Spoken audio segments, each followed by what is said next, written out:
Comenzamos esta serie de la España herética con una herejía surgida en el siglo IV y que, extendiéndose desde Galaecia hasta la Bética, pervivió durante varios siglos. En el noroeste peninsular, actual Galicia, existía una cultura autóctona muy antigua, enriquecida con posibles oleadas célticas, sin contar con la propia romanización de carácter también pagano. Allí, en Galaecia, la Iglesia oficial se vio convulsionada por la influencia de un ciudadano hispano-romano recién convertido al cristianismo, Pristiliano. En torno a este personaje, a Pristiliano, se inicia toda una serie de persecuciones religiosas que jalonan la historia de España hasta la abolición de la Inquisición en pleno siglo XIX.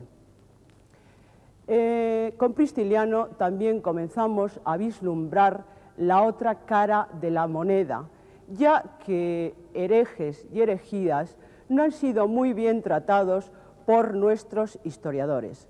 Y sin embargo, muchas de estas herejías alcanzaron importantes cotas en el mundo del pensamiento, del arte en general, de la literatura e incluso de la política, y por lo tanto constituyen parte de nuestro acervo cultural.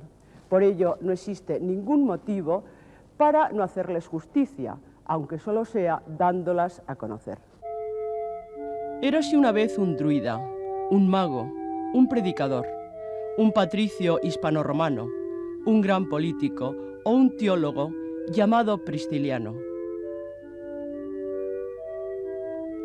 Nunca lo sabremos del todo, pero lo cierto es que su pasión y su muerte convulsionaron la Galicia primitiva.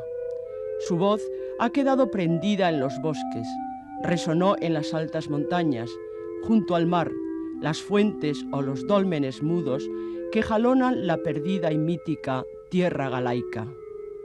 En el siglo IV asistimos en la península ibérica al brote de conceptos religiosos y acontecimientos políticos sin parangón alguno con lo que estaba sucediendo en el resto de Occidente, pero tremendamente parecidos a lo que sucedía en Oriente. El siglo IV es el siglo de Manes en Persia, de Arrio en Alejandría, de Donato en el norte de África y de Pristiliano en España. Según crónica de Sulpicio Severo, el primero que introdujo esta herejía en España fue Marco, quien había llegado de Egipto y había nacido en Menfis. Oyentes suyos fueron una tal Ágape, mujer de cierta nobleza, y el rector Elpidio.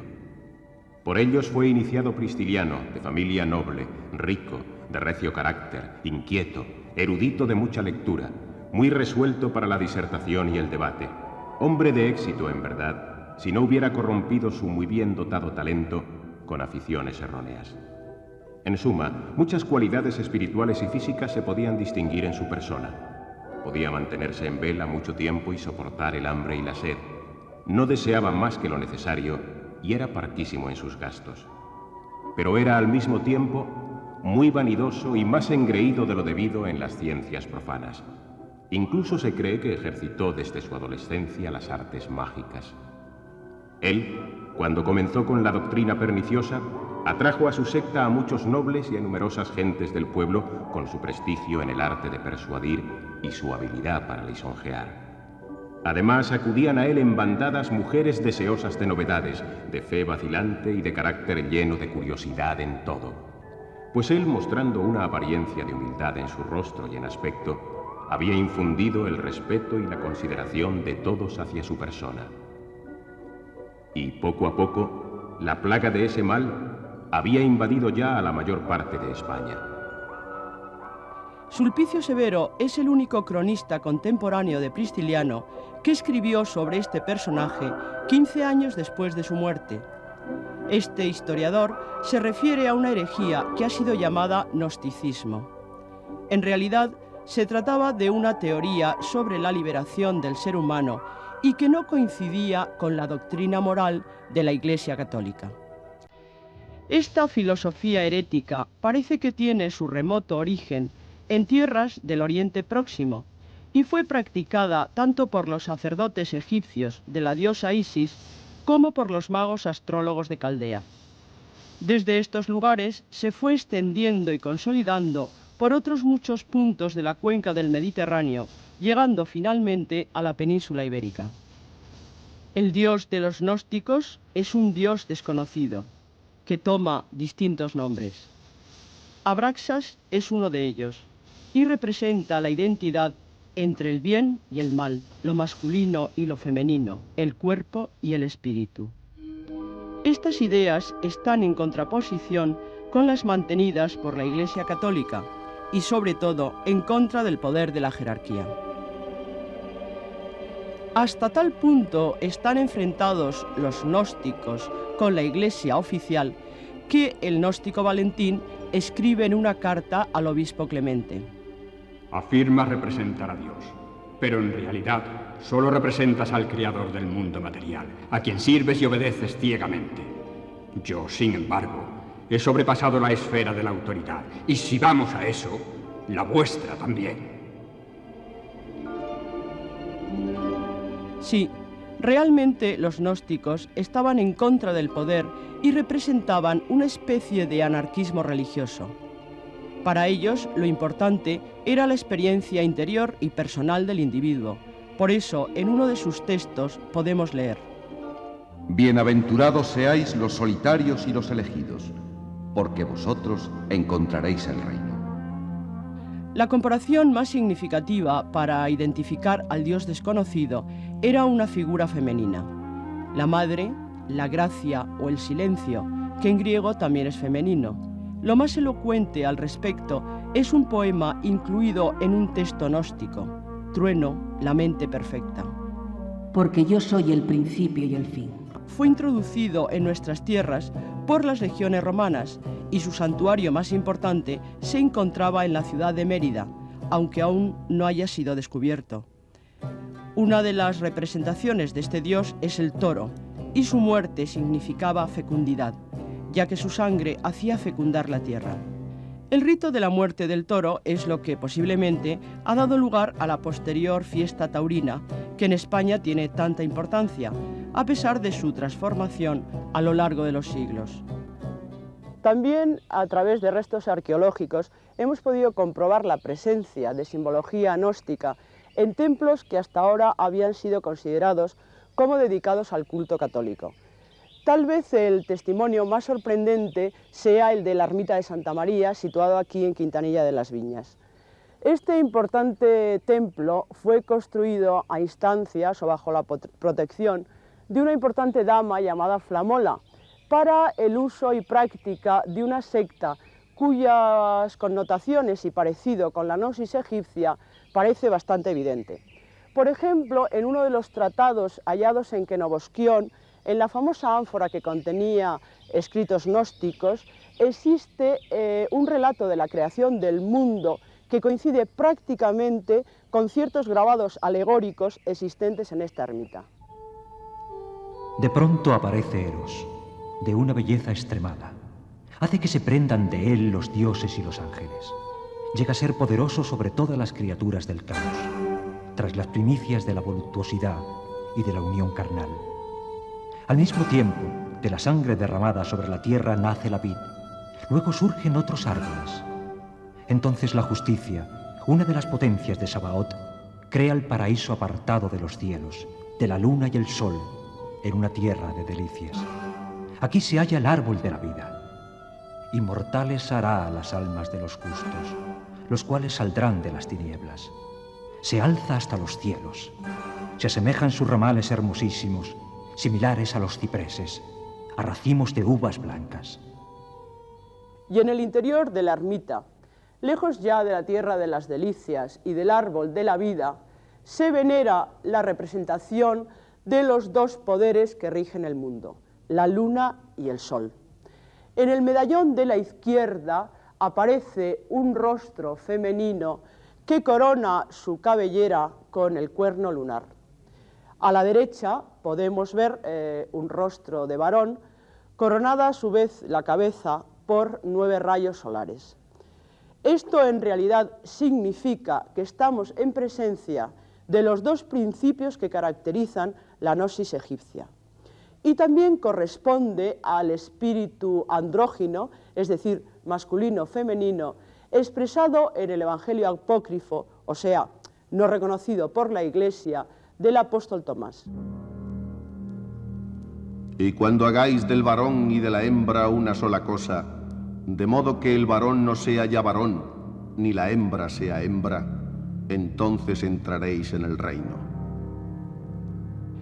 Todas estas creencias gnósticas han quedado grabadas en estas viejas piedras y constituyen un testimonio visible de la importancia del movimiento priscilianista que parece las asumió dentro de su doctrina. A todo esto hay que añadir que Prisciliano nace en un momento crítico. El pacto constantiniano entre la Iglesia y el Estado está recién consolidado, pero la decadencia paulatina del imperio también hace que el poder y la influencia de la Iglesia sean cada vez mayores.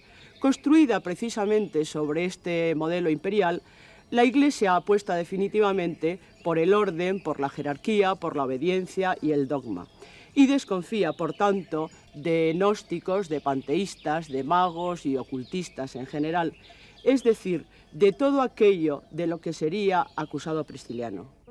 La cuestión es que el priscilianismo prendió como la pólvora en tierras de Galaecia y se extendió por Extremadura y Portugal hasta la Bética, teniendo en cuenta que aquella región incluía, además de la actual Galicia, el norte de Portugal y las provincias de Asturias, León, norte de Zamora hasta el Duero y parte de Castilla. El éxito y la difusión del movimiento priscilianista se debía a que el pueblo se encontraba en una situación de desvalimiento frente a los poderes tanto de la Iglesia como del Estado, y las doctrinas gnósticas que defendía Prisciliano les hablaban de liberación. Pero además había otro elemento importante que explicaba este éxito y que podemos encontrarlo en el tipo de cultos que practicaban los priscilianistas. Estos eran mucho más próximos a los cultos antiguos que estaban aún presentes en el noroeste peninsular que a los ritos católicos. Por ejemplo, la Galicia primitiva estaba muy influenciada por creencias célticas. La astrología y la ciencia de los números, de las que Prisciliano era gran conocedor, constituían saberes fundamentales para los druidas o sacerdotes celtas. Su gran dios celeste se representaba en forma de rueda con 4 radios, pues 4 son las estaciones marcadas por solsticios y equinoccios, y representa la creencia en la reencarnación de los espíritus y la influencia con las que tendría que enfrentarse a los peligros de la noche sin final.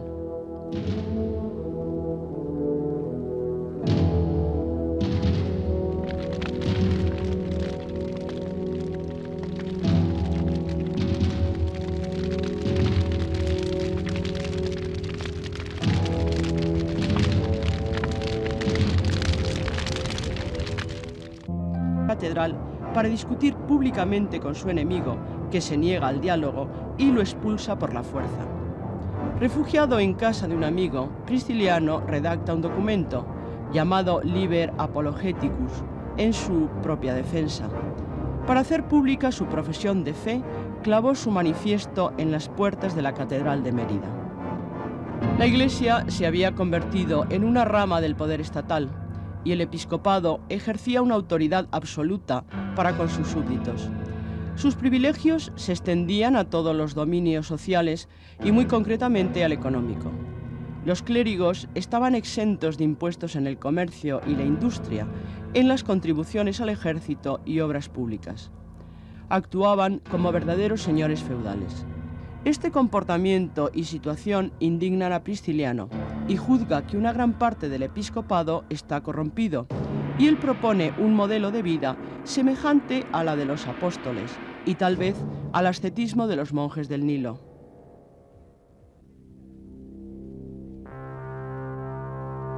En esta situación, el obispo de Faro, en el Algarve, Itacio, toma cartas en el asunto y persigue sin tregua a la secta. tal vez por verse muy claramente aludido por las críticas de Pristiliano. Sulpicio Severo lo describe como maligno, glotón y esclavo de su vientre. Este obispo consigue organizar un concilio en Zaragoza en el año 380 para condenar a Pristiliano. Las condenas de este concilio se centran en temas muy concretos, como la participación de las mujeres en la liturgia y las prácticas mágicas. Textualmente, respecto al primer tema, se define así el concilio. Que las mujeres sean separadas de la lectura y reuniones de varones ajenos, y que aquellas no se junten entre sí con objeto de aprender o enseñar, porque así lo mandó el apóstol.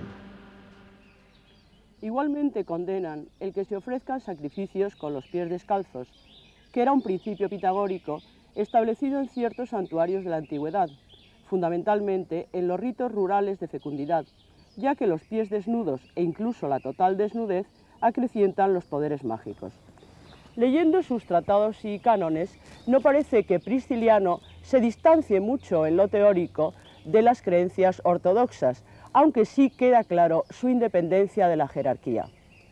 Claro que teniendo en cuenta que en aquella época el cristianismo no poseía un sólido cuerpo de doctrina, eran los temas litúrgicos los que articulaban todo el mundo espiritual de la época. Precisamente la liturgia o ritual de los misterios practicada por los pristilianistas consistía en la versión o puesta en escena de los escritos apócrifos, es decir, aquellos que no eran considerados por la Iglesia como revelados, pero que sin embargo Pristiliano proponía a sus discípulos para su libre interpretación. Y en esto también puede ser considerado como un precursor del protestantismo.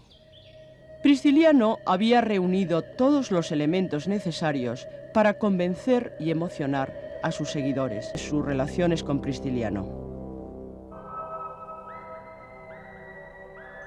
Cuando llegaron a Roma, después de tan largo viaje, no fueron ni siquiera recibidos por el Papa Dámaso, ni tampoco en Milán el obispo Ambrosio quiso dialogar con ellos. Fue entonces cuando Pristiliano y sus compañeros acudieron al poder civil, consiguiendo una orden de readmisión en sus tierras y en las antiguas iglesias que habían regentado sacerdotes pristilianistas. Desgraciadamente, este triunfo no les iba a durar mucho tiempo, pues la situación política del imperio cambió radicalmente, ya que Máximo, un hispano-romano comandante militar de Britania, se hizo con el poder aprovechando el descontento de las tropas. Pasando a la Galia, derrotó al emperador Graciano en París, el cual fue perseguido hasta Lyon, hecho prisionero y ejecutado por orden de Máximo. Ahora fue el obispo de Faro, Itacio, el que aprovechó la nueva situación para acusar otra vez a los pristilianistas ante el recién proclamado emperador Máximo. Las acusaciones fueron muy bien acogidas, ya que las arcas del imperio estaban vacías y entre los herejes se encontraban gentes muy ricas a quienes se les podían confiscar sus bienes. Se convoca un concilio en Burdeos y se exalta a la población contra los pristilianistas, llegando a lapidar a Urbica por la firmeza de sus convicciones.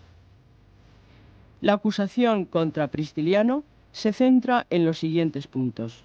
Mantiene doctrinas heréticas sobre la Trinidad. Estudia textos apócrifos. Practica la magia y enseña el dualismo radical de los maniqueos, lo cual explica la exaltación del celibato al mismo tiempo que se entrega a orgías sexuales y, sobre todo, se siente libre para negar cualquier cosa. La magia y el maniqueísmo eran cargos propios de ser juzgados por la legislación civil. Máximo se acogió a este privilegio e hizo comparecer a Pristiliano y a los suyos en Tréveris, con quienes se presentaron hasta el último momento sus acusadores Idacio e Itacio. Bajo tortura, los inculpados confesaron todo aquello que se les atribuía. De todos modos, no poseemos ninguna certeza de su veracidad, ya que el lema de la secta era Jura per jura, secretum prodere noli, jura, perjura, pero no desveles el secreto, basado en la convicción de que la verdad solo debe ser revelada a quienes de antemano la aceptan. En el potro de tortura, desgarrado por los garfios y descoyuntados sus miembros, Prisciliano confesó su interés por la magia, la celebración de reuniones nocturnas y las prácticas litúrgicas de desnudez seguidas de ritos sexuales. Ello era suficiente para que Máximo dictara la pena capital, por la que fueron ejecutados Prisciliano y 2 nuevos conversos.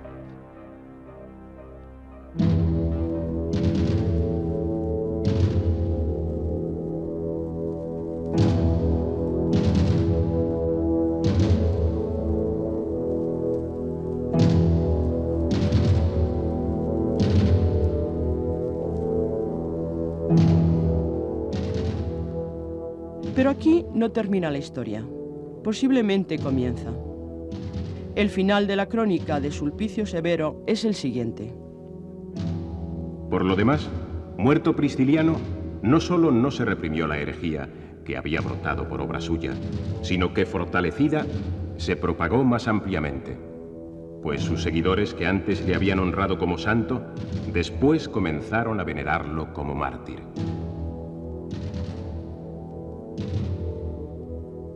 Los cuerpos de los ejecutados fueron llevados a España y sus funerales fueron celebrados con grandes obsequias. Es más, incluso el proferir un juramento en nombre de Prisciliano se consideraba de la mayor respetabilidad. Y entre los nuestros prendió una guerra de eternas discordias que, animada durante 15 años por vergonzosas disputas, no podía ser ya apagada de ningún modo.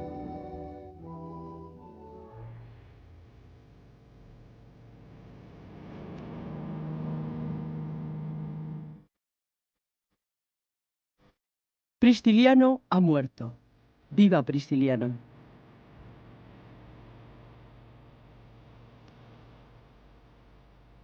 Gracias al movimiento priscilianista, las zonas rurales de Galicia se incorporaron al estudio de los textos sagrados, elevándose así el nivel cultural.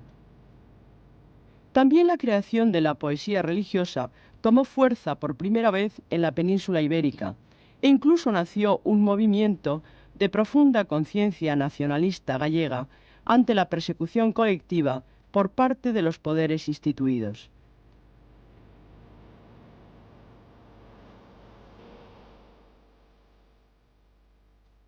Por otro lado, Máximo inicia una campaña de ocupación del norte de Italia, pero Teodosio, en una acción fulminante, lo vence y ejecuta en el verano del 388. Cambia así la situación política y religiosa hasta el punto de que los acusadores Idacio e Itacio pierden sus sedes episcopales. Es entonces cuando los discípulos de Prisciliano aprovechan para trasladar los restos de su maestro hasta España, junto con los de otros compañeros. Una vez aquí se celebran los solemnes funerales que antes hemos citado, y sabemos que a partir de entonces se comienza a venerar a Prisciliano como mártir en un santuario gallego. Algunos estudiosos del tema afirman que es aquí, cerca de Lugo, donde fue enterrado Prisciliano. Existen todos los indicios para suponer que este templo fue levantado en torno a una fuente de aguas salubres por los grabados referentes a curaciones y la piscina central. Se lo consideraba un ninfeo, o lugar donde se reunían las ninfas, y está enclavado sobre un antiguo castro celta.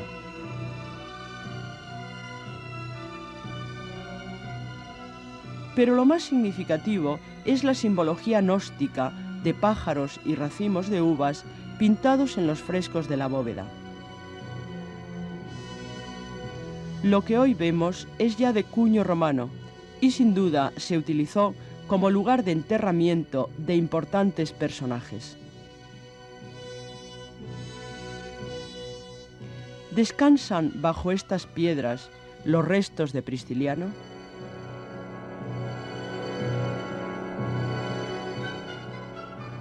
Claro que hay otra posibilidad. Excavaciones relativamente recientes en la Catedral de Santiago revelan la existencia de una necrópolis, o lugar de enterramiento, anterior al mito del apóstol.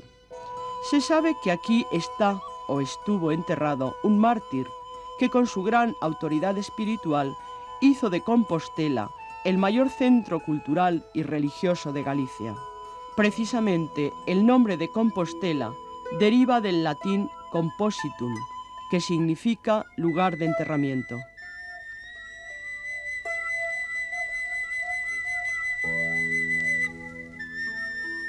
Posiblemente la suplantación de Prisciliano por Santiago Apóstol se debió a que ambos fueron decapitados.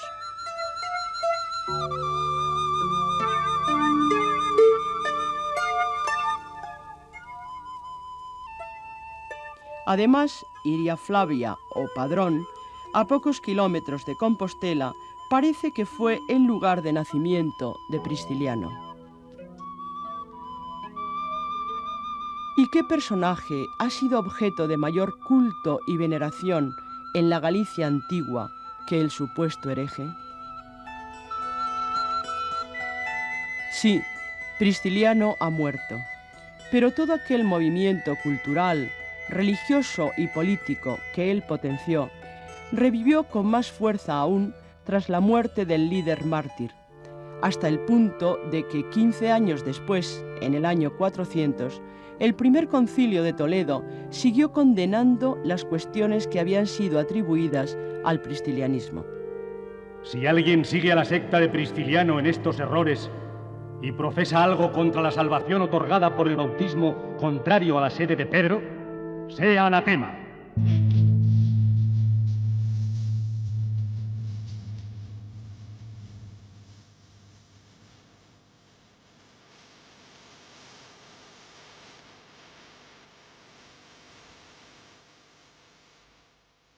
La importancia actual de Prisciliano no es un capricho de eruditos.